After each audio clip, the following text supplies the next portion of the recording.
صباح الخير. حكايتنا النهاردة عن الفنانة إحسان شريف الشهيرة ببهيجة بنت سلطح بابا في أشهر أفلامها إشاعة حب. اتولدت إحسان شريف في مايو سنة 1921 في حلوان، واتخرجت من مدرسة حلوان الثانوية، وبدأت حياتها الفنية بأدوار صغيرة في عدد من الفرق المسرحية، واتلمذت على إيد الفنان الكبير زكي طليمات، واللي اتجوزها بعد طلاقه لروزا اليوسف.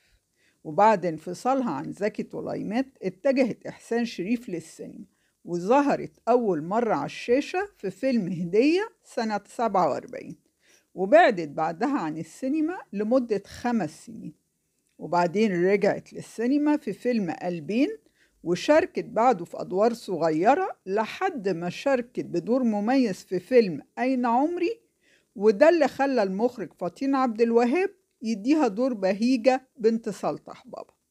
وقدمت إحسان حوالي 96 عمل فني، من أشهرهم أين عمري، النمر الأسود، إشاعة حب، البوسطجي، صلاح الدين الأيوبي، أم العروسة، وكان آخر أعمالها فيلم شهد الملكة مع نادية الجندي.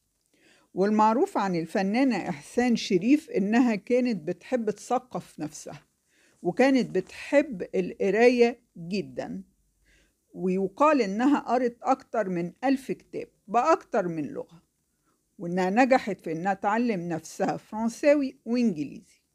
ومن كتر ما أتقنت اللغتين وثقافتها اتعرفت في الوسط الفني بالموسوعة الثقافية، وكان يوسف وهبي بيستعين بيها علشان تترجم الروايات الفرنساوي للعربي.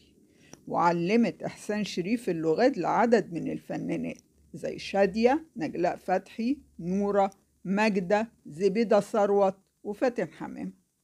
وتوفت إحسان شريف سنة 85 بعد صراع طويل مع مرض السكر.